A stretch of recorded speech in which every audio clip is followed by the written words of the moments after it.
Ya, selamat malam pemirsa. Terima kasih Anda masih bersama kami dalam Adapa Berita. Tentunya ini sudah semakin mendekati pemilu, sudah menghitung hari nih, H-2 ini pemilu 9 April 2014. Kali ini kita tetap akan memperbincangkan atau mendiskusikan tentang pemilu ini ya, yaitu pemilu damai dan bebas praktek curang. Dan sebelum kita mulai dialog, kita ikuti dulu tayangan berikut pemirsa.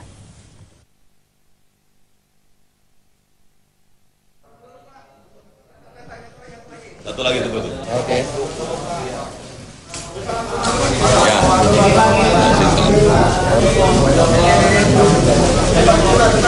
Nah, Ketua Bawaslu sedang masih berada di luar kota, sementara anggota maupun komisioner pemilu, sehingga beliau mohon maaf untuk tidak bisa keperluan yang tidak bisa ditinggalkan, sehingga beliau mewakilkan kepada dua kakak kita. Sudah berjalan, kali ini adalah berikut.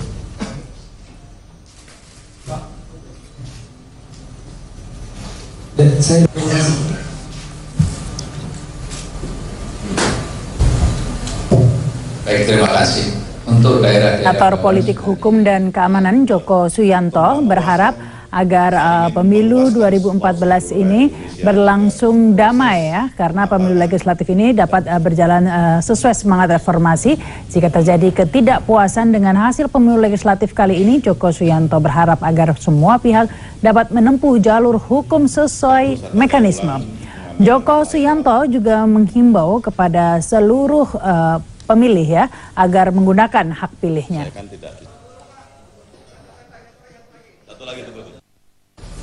Bukan juga garansi bahwa itu akan smooth, akan halus, akan terlaksana tanpa ada keluhan apapun. Akan tetapi apabila kita semua, para pimpinan partai politik, para tokoh masyarakat, para petugas-petugas di lapangan, para simpatisan-simpatisan di lapangan, itu dapat menyadari bahwa harga damai, harga kerukunan, dan harga kebersamaan itu adalah tiada duanya. Oleh karena itu, saya juga menghimbau bahwa salurkanlah pada saluran yang tepat, kepada lembaga yang tepat, dengan tata cara yang tepat juga. Mungkin akan muncul sobekan. Semua yang kurang kita upayakan sedemikian sungguh-sungguh sehingga kita memastikan pada satu hari menjelang pemungutan suara, posisi semua perlengkapan itu ada di TPS atau tempat pemungutan suara. Nah, oleh karenanya sekarang ini posisi logistik kita, perlu kami sampaikan, sudah berada di TPS. Bukan juga garansi bahwa itu akan smooth, akan halus, akan terlaksana tanpa. Ya, setelah semua caleg dan partai politik mengerahkan semua daya upayanya ya ini untuk menarik simpati pemilih, sekarang sudah memasuki masa tenang dan semua akan ditentukan pada 9 April nanti. Namun demikian masih banyak yang mengkhawatirkan tentang kecurangan-kecurangan yang terjadi dan pemilu yang berlangsung tidak damai begitu ya. Ini saat ini sudah hadir narasumber yang hadir di studio untuk membahas hal tersebut. Saat ini ada Pak Juri Ardiantoro, Komisioner KPU. Selamat malam Pak Juri. Selamat malam, Mbak. Ya, dan kemudian ada Dr. Muradi, pengamat politik. Selamat malam. Selamat malam. Dan juga ya, Mbak Titi Anggraini nih, koordinasi Perludem ya. Selamat malam. Malam, Mbak. Titi. Iya, ini titik rawan ini Pak Juri, biasanya kan yang dikhawatirkan adalah kecurangan ini yang kemudian berujung pada pemilu yang tidak damai begitu ya, karena berakhir dengan konflik. Nah, ini di mana biasanya titik kerawanan itu Pak Juri? Ya, ya banyak orang mensinyalir ya bahwa pada tahap di mana KPU atau petugas KPU di seluruh tingkatan melakukan pemungutan dan rekapitulasi hasil penghitungan suara itu kemungkinan terjadinya kerawanan itu muncul. Nah, tapi yang paling penting adalah yang pertama, banyak pihak yang mensinyalir kerawanan itu menjadi bagian dari cara KPU untuk waspada dan memperkuat organisasi seluruh tingkatan untuk setidaknya mengatasi berbagai sinyalemen yang mengindikasikan terjadinya kerawanan itu. Dan yang kedua, yang penting adalah bagaimana KPU menyiapkan semacam strategi pengaturan yang diarahkan untuk mengatasi kemungkinan terjadinya kecurangan itu. Nah, oleh karena itu, maka kami sebetulnya berharap masyarakat, terutama peserta pemilu, partai politik, caleg, untuk mempercayai apa yang sudah disusun dan dibuat oleh KPU dan membantu KPU untuk mencegah terjadinya. Nah, ini apa persiapan KPU sejauh ini untuk menjamin agar pemilu berlangsung ini damai dan bebas praktek curang? Persiapan pertama yang dilakukan oleh KPU adalah menyiapkan berbagai macam pengaturan yang secara teknis diarahkan untuk mengamankan kemungkinan terjadinya kecurangan misalnya atau kerawanan. Jadi semangat kami untuk menjaga suara dari kemungkinan terjadinya kecurangan itulah yang kemudian diatur secara teknis dalam berbagai bentuk pengaturan. Dan banyak pengaturan yang kami buat untuk memperbaiki pengaturan-pengaturan lama yang memiliki celah untuk terjadi kecurangan. Baik. Yang kedua, kami juga menyiapkan organisasi penyelenggara sampai tingkat bawah. Jadi syarat mutlak untuk adanya petugas yang profesional, kemudian dengan integritas yang tinggi dan kuat, itu adalah juga syarat mutlak untuk tidak tergoda oleh kemungkinan terjadinya bujukan, ajakan untuk melakukan tindakan kecurangan. Dan yang semuanya itu saya kira akan sangat berjalan dengan baik sesuai dengan harapan kami kalau pihak-pihak terkait, ya, partai politik, caleg juga mendukung upaya-upaya itu. Jadi jangan sampai kami sudah bekerja keras tetapi ada upaya juga untuk menggoda. Nah, ini yang juga harus disiapkan tidak hanya dari penyelenggara. Iya, ini Pak Muradi ya, seringkali kan begitu kompleksnya ini pemilu legislatif karena calegnya begitu banyak, dan partai politiknya juga banyak. Nah, ini pengawasannya menjadi tanda tanya. Contohnya bagi seorang caleg saja ya, misalnya di dapilnya ada 500 TPS begitu.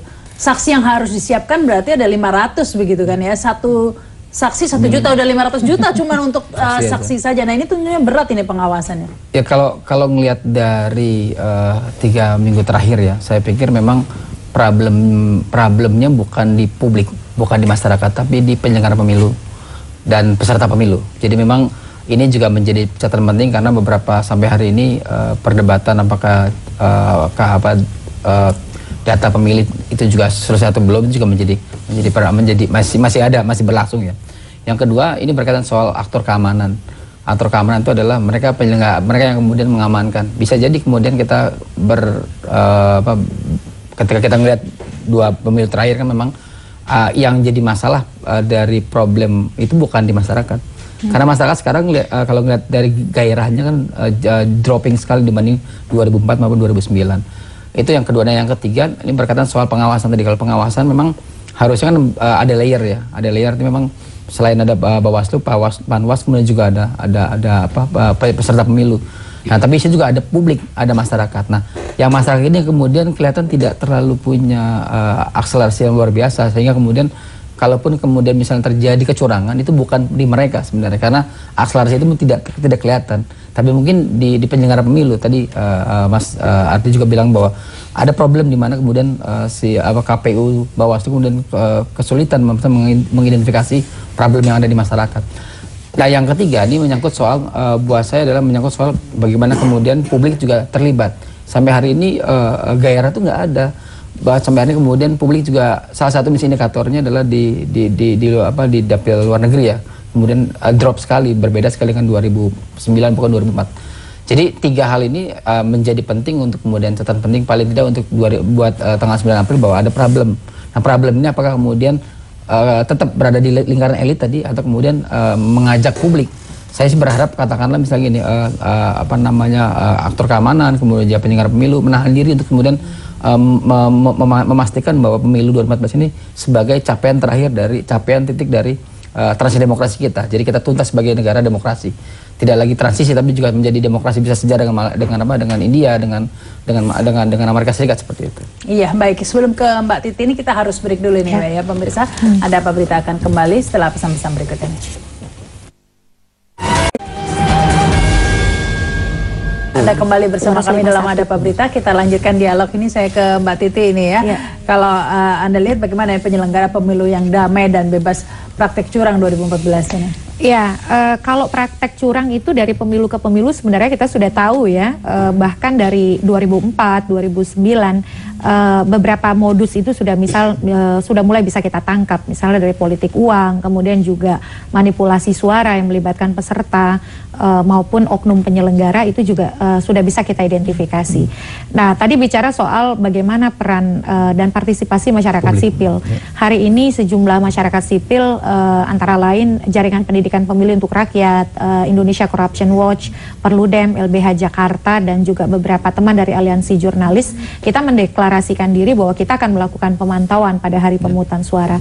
Kita ingin mengatakan kepada publik, kepada peserta pemilu bahwa masyarakat sipil itu tetap ada dan kita tetap bekerja. Tapi kalau di daerah-daerah yang susah jangkauannya, misalnya di daerah Papua dan lain-lain, itu pemantauannya seperti apa ya? Iya, pertama pemantauan ini kan bagian dari partisipasi masyarakat. Kalau kita kan secara struktur memang relawan-relawan ini kita gerakan di daerah-daerah yang kita bisa jangkau.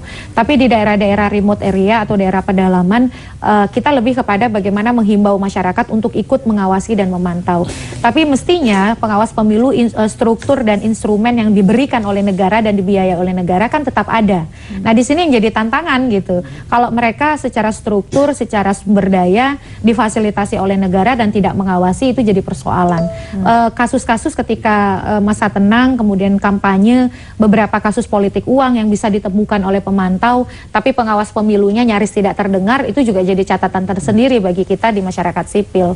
Nah, misalnya saja di Jakarta saja kita sudah melaporkan lebih dari 1.500 laporan kepada pengawas pemilu. Dari 1.500 laporan itu 6 diantaranya adalah laporan kampanye di luar jadwal media massa. Kalau menurut Anda titik yang paling rawan itu di sehari sebelum pemilu, pas hari pemilu, atau di penghitungan suara ini? Tiga-tiganya punya titik rawan ya, tapi kalau sebelum hari pemungutan suara itu kan lebih kepada serangan fajar gitu, dan itu targetnya pasti kepada pemilih.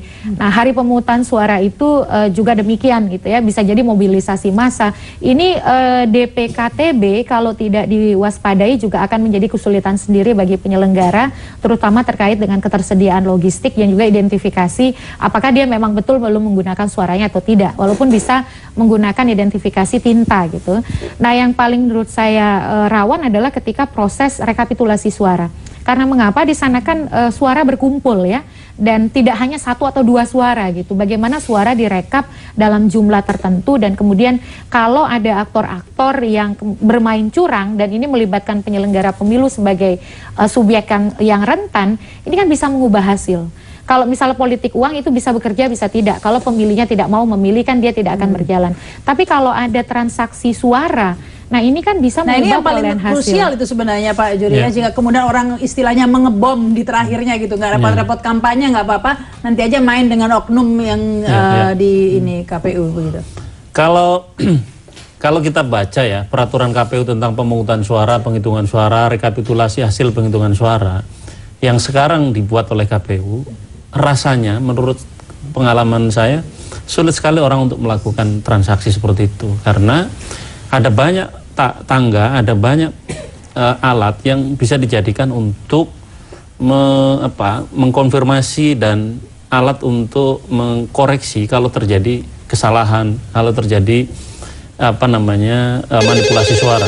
Karena di setiap tahapan itu ada alat, semacam alat pengaman. Kita terima dulu nih penelpon. Halo, selamat malam. Malam, Bu. Ya, silakan, dengan siapa di mana, Pak?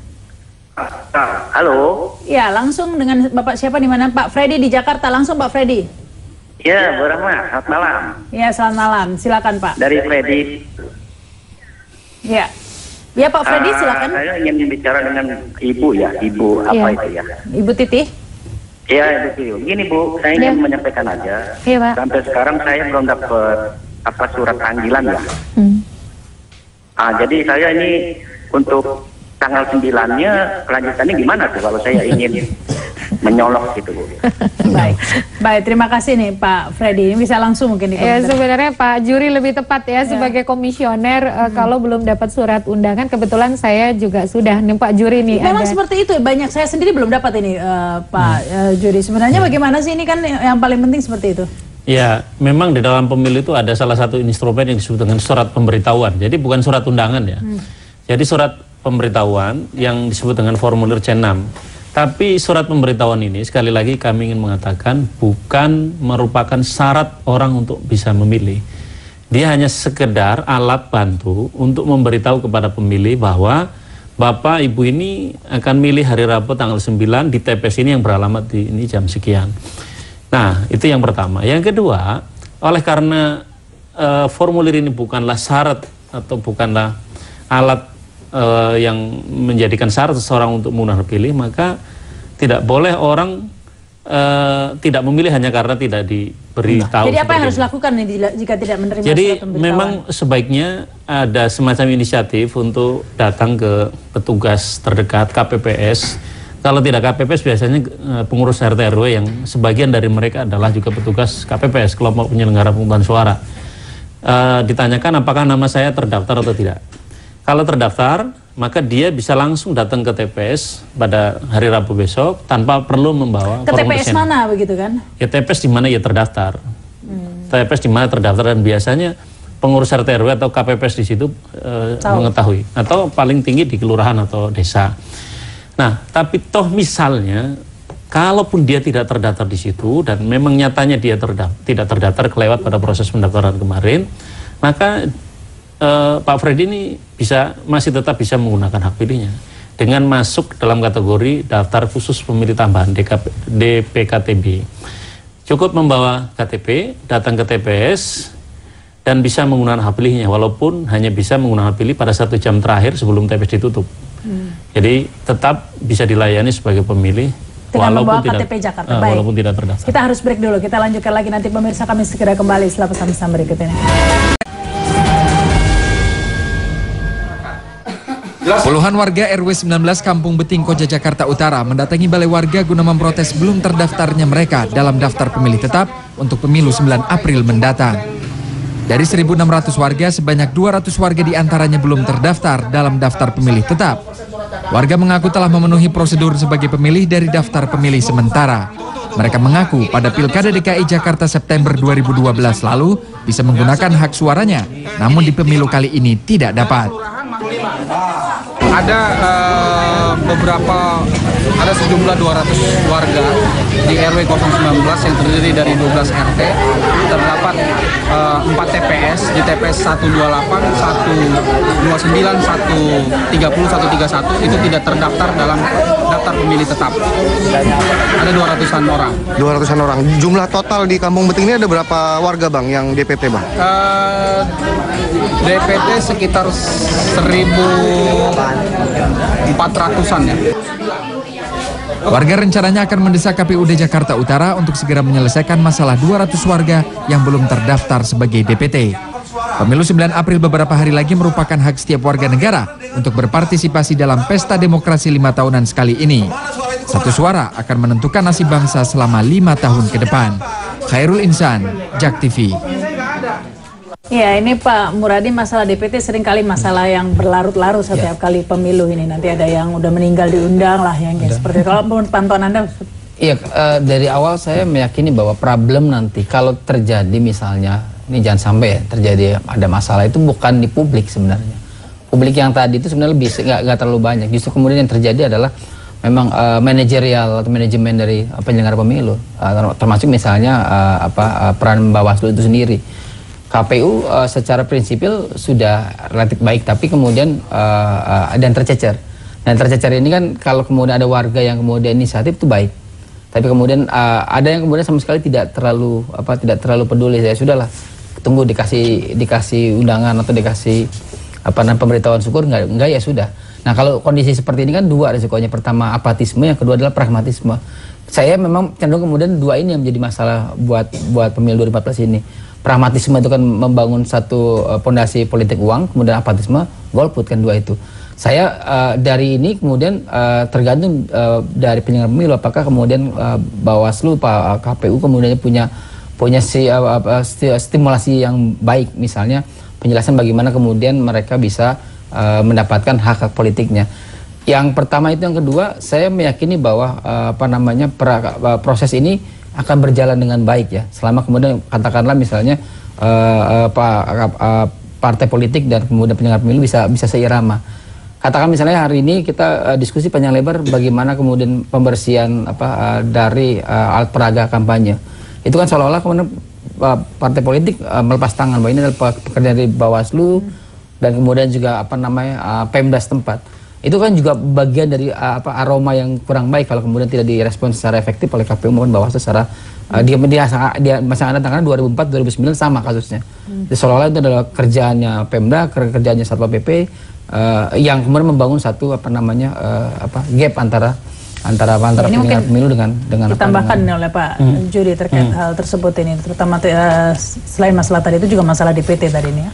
Iya, masalah DPT itu kalau ada warga yang merasa belum terdaftar, mestinya kita cek dulu karena belum tentu yang bersangkutan belum terdaftar. Bisa jadi terdaftar di tempat lain, tidak terdaftar di mana ia tinggal. Karena apalagi Jakarta ini banyak sekali orang yang tinggal bukan atau tidak sesuai dengan alamat yang sesuai dengan KTP. Nah, karena sistem aplikasi yang kami miliki di dalam pendataan pemilih ini, bisa jadi karena orang itu sudah terdaftar di tempat lain, maka dia tidak terdaftar di tempat yang lain. Oleh karena itu, nanti akan dicek dulu apakah komplain dari masyarakat bersangkutan betul-betul tidak terdaftar atau terdaftar di tempat lain. Jadi itu adalah salah satu problem yang kita temukan. Jadi banyak yang merasa tidak terdaftar tapi sebetulnya karena belum mendapatkan surat pemberitahuan atau karena dia terdaftar di tempat lain. Atau mungkin juga betul-betul belum terdaftar. Tapi selain itu misalnya masalah surat suara sudah terdistribusi semuanya begitu Pak, sudah selesai semuanya? Ya kalau surat suara kan terdistribusi dihitung berdasarkan pemilih yang terdaftar dalam DPT ditambah 2% sebagai cadangan.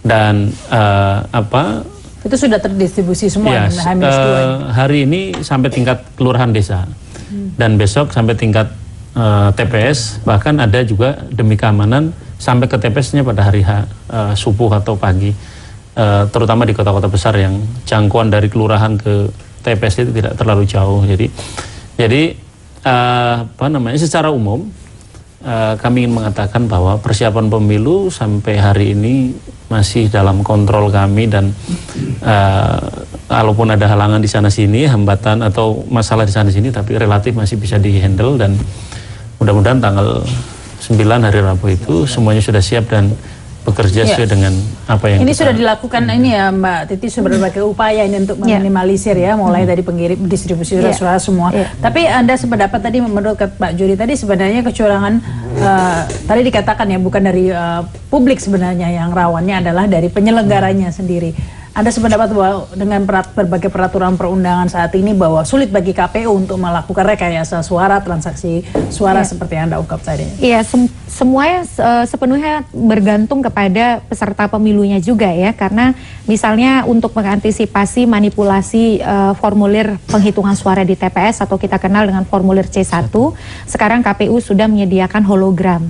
Nah, hologram itu kan akan memudahkan ketika misalnya di fotokopi akan kelihatan mana yang palsu, mana yang tidak gitu. Nah, ini belajar dari pemilu 2009 lalu, ada formulir C1 yang digunakan sebagai alat bukti di Mahkamah Konstitusi, ternyata formulir C1-nya palsu.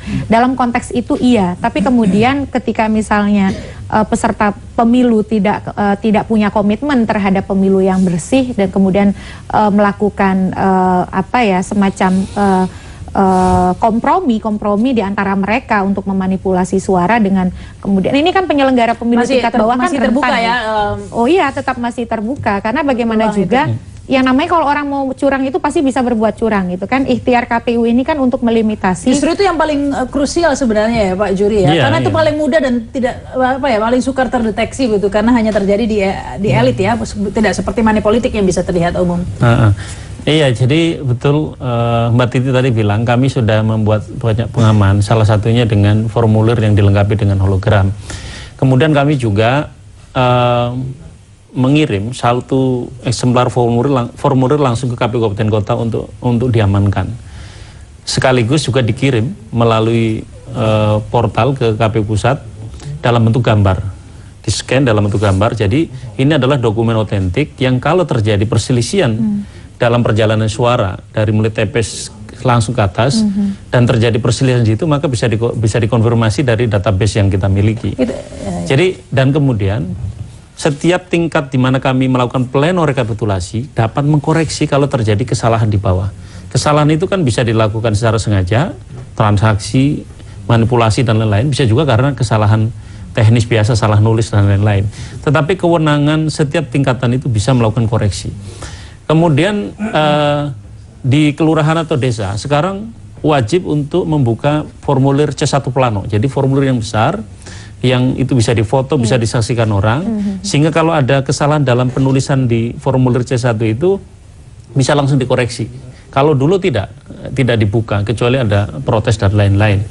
Jadi, dan sebetulnya banyak sekali kami juga buat proteksinya, tetapi sekali lagi kata Mbak Titi tadi, secanggih apapun kami menciptakan satu sistem untuk melindungi suara, membatasi kemungkinan orang melakukan manipulasi, tetapi kalau ada cara-cara untuk melakukan kecurangan sangat mungkin terjadi. Peluangnya itu tentu saja ada. Karena ada. itu memang komitmen penyelenggara, peserta pemilu, saksi, panwas, itu semuanya harus bermuara pada satu kepentingan, yakni bahwa suara ini harus dijaga untuk diberikan kepada yang berhak. Iya, tapi Pak Muradi, apakah langkah-langkah proteksi ya yang sudah dilakukan oleh KPU tadi menurut Anda, meskipun peluangnya tentu saja masih ada, tapi sudah cukup efektifkah menekan ini angka kecurangan? Kalau meminimalisir mungkin. Saya punya penelitian di Jawa Barat pemilu kada. Itu memang bukan di level bawah mereka kemudian. Kalau di level bawah kita di soal politik uang ya. Di level penyelenggara pemilu, terutama pengawas dan komisioner KPU ya di kabupaten kota itu bisa bernegosiasi dengan kandidat kalau kita bicara di pemilu kada. Artinya memang mungkin di level nasional secara prinsipil tidak terlalu kelihatan dan tidak kemudian berasa. Tapi di level di kabupaten kota itu yang kemudian jadi penjaga apa? Kalau saya menyebutnya jadi kemudian avant-garde ya terkait dengan sejauh mana kemudian penyelenggara pemilu ini bisa lebih efektif, lebih jurdil dan lebih bisa dipertanggungjawabkan hasilnya. Selama itu yang kemudian tidak bisa dijaga, saya masih sanksi bahwa kemudian kita bisa memberikan impact yang cukup baik. Karena selama ini saya di level nasional saya tidak kelihatan, kecuali mungkin dua pemilu ke belakang ya. Tapi kalau kemudian sekarang itu justru yang banyak bermain itu di level penyelenggara, di level kayak PPS. Kayak misalnya begini, saya ada contoh kasus misalnya ada 15 PPK di Kota Bandung misalnya, itu terintegrasi partisan. Itu saya dibuka kenapa? Supaya kemudian mereka juga takut untuk melakukan manuver. Beberapa teman-teman menangkap itu ada satu kondisi yang sama di beberapa kabupaten kota. Katakanlah kalau saya bisa di Jawa Barat lah. Jadi memang ini sekali lagi menyangkut soal peluang tadi. Nah yang ketiga saya membayangkan bahwa juga hati-hati juga misalnya rekrutmen relasi itu, relawan demokrasi itu juga banyak dari mereka adalah partisan. Katakanlah misalnya saya menemukan 7 dari 10 yang direkrut oleh KPU, kemudian juga ada teman-teman di Bawaslu juga, itu adalah cenderung kemudian punya orientasi politik yang kemudian mengarah ke pemenangan salah satu calon maupun salah satu partai politik seperti itu. Baik, kita harus break dulu lagi nih pemirsa. Ada Apa Berita masih akan kembali setelah pesan-pesan berikut ini. Garansi bahwa itu akan smooth, akan halus, akan terlaksana tanpa ada keluhan apapun. Akan tetapi apabila kita semua, para pimpinan partai politik, para tokoh masyarakat, para petugas-petugas di lapangan, para simpatisan-simpatisan di lapangan, itu dapat menyadari bahwa harga damai, harga kerukunan, dan harga kebersamaan itu adalah tiada duanya. Oleh karena itu, saya juga menghimbau bahwa salurkanlah pada saluran yang tepat, kepada lembaga yang tepat, dengan tata cara yang tepat juga. Mungkin akan muncul sobekan. Semua yang kurang kita upayakan sedemikian. Ya itu ya, tentunya ini yang menjadi pertanyaan ini, mungkin sekaligus closing statement ini dari Pak Juri dulu ya, agar pemilu berlangsung damai ini ya. Apakah memang KPU sudah menjamin juga ini bahwa pemilu akan berlangsung damai? Ya, KPU sudah bekerja keras untuk memahami berbagai persoalan yang pernah terjadi pada pemilu sebelumnya, terutama dalam hal potensi terjadinya kerawanan suara. KPU juga sudah membangun satu sistem dalam bentuk peraturan KPU untuk menciptakan satu mekanisme pemungutan dan penghitungan suara di mana kami bisa mengamankan, kami bisa membuat alat-alat pengamanan yang kalau orang tidak melakukan usaha yang serius untuk nyolong suara itu sulit sekali. Jadi dari sistem yang kami buat kelihatannya sangat sulit sekali, kecuali orang memang niat sekali untuk terjadi manipulasi. Ya, semuanya niat sekali. Ya. Yang ketiga adalah kami juga menyiapkan infrastruktur penyelenggara sampai tingkat bawah. Tapi semua itu yang kami lakukan akan bisa bekerja efektif, suara akan aman, kalau pihak-pihak lain juga tidak menarik-narik penyelenggara ini ke dalam situasi di mana dia akan melakukan pelanggaran. Tapi yang manipulasi. pasti penyelenggara KPU sekarang sudah sangat berkomitmen ini Pak untuk melakukan. Ya tentu itu komitmen dan taruhan. Bukan saja buat kami sebagai pribadi-pribadi di KPU, tapi buat bangsa bahwa pemilu kali ini adalah pemilu yang akan mengakhiri proses transisi ini, sehingga menjadi momentum untuk perbaikan bangsa secara keseluruhan. Baik silakan ini Pak Muradi. Iya, ada 4 hal. Yang pertama itu penyelenggaraan pemilu, kedua peserta pemilu, yang ketiga katakanlah publik ya. Nah, yang keempat adalah konteks negara tadi ya. Saya nyebutnya pertama adalah membayangkan memang tadi Pak Juri sudah saya pikir sudah tidak ada masalah. Hanya memang perlu kemudian lebih efektif lagi. Yang kedua partai politik tadi Mbak Titi bilang bahwa memang ada banyak manuver, tapi buat saya sebenarnya ini nggak mungkin bisa dikerjakan kalau tidak ada peluang. Artinya tetap kuncinya tetap di penyelenggara pemilu. Nah, yang ketiga soal publik. Publik memang sekarang ini ada satu yang kurang, gairah itu nggak kelihatan. Jadi saya tidak melihat bahwa akan ada. Mungkin karena masih legislatif, kalau capres baru ini. Bisa jadi, tapi saya ini indikator ya, kalau kemudian terjadi hal yang tidak kita inginkan, sebenarnya poin ini berkurang. Nah, yang terakhir itu soal negara harus kemudian meyakinkan bahwa terutama aktor keamanan ya, TNI, Polri dan BIN itu bisa memberikan rasa aman, keyakinan bahwa mereka tidak tetap netral, tetap berada di menjaga jarak dengan proses pemilu yang krusial ini. Seperti itu. Baik silakan ini Mbak Titi. Ya, saya rasa sebagai masyarakat sipil, sebagai pemilih, ini momentum kita untuk membuat perubahan ya. Dan perubahan itu bukan sekedar ketika kita menggunakan hak pilih kita di bilik suara, tapi juga bagaimana kita memastikan pemilu yang menjadi hak kita itu berjalan jujur, adil, dan demokratis. Oleh karena itu, ketika memberikan suara juga kita ikut berpartisipasi mengawasi prosesnya dan juga menjadi bagian dari proses itu. Kita pasti tahu kalau ada hal-hal yang mencurigakan. Oleh karena itu partisipasi kita tidak berhenti pada pemungutan suara, tapi juga melaporkan kalau ada pelanggaran. Selama ini kan seakan-akan dikatakan bahwa publik apatis, publik tidak peduli. Saya rasa kepedulian dan rasa kepemilikan terhadap pemilu itu ada. Hanya saja bagaimana itu dimaksimalkan dan diajak oleh pengawas, oleh penyelenggara untuk direalisasikan. Nah, ini sudah banyak misalnya inisiatif-inisiatif kelompok-kelompok di Indonesia, masyarakat sipil di Indonesia, mulai dari mengajak memilih, kemudian dari gerakan mahasiswa untuk ikut memilih, kelompok agama, kelompok perempuan. Saya rasa memang kekuatan dan semangat itu ada gitu ya. Jadi mari kita tidak hanya memberikan suara, tapi juga kita awasi agar suara kita tidak dicurangi, apalagi dimanipulasi. Baik, terima kasih nih Mbak Titi, Pak Muradi, dan juga Pak Juri ya. Dan pemirsa, semoga pemilu damai ini bisa terlaksana, dan tentu saja ya pemilu damai ini adalah peran dan partisipasi kita semua ya untuk ikut peduli, mengawasi dan menjaga terselenggaranya pemilu 9 April besok. Pastikan Anda menggunakan hak pilih Anda.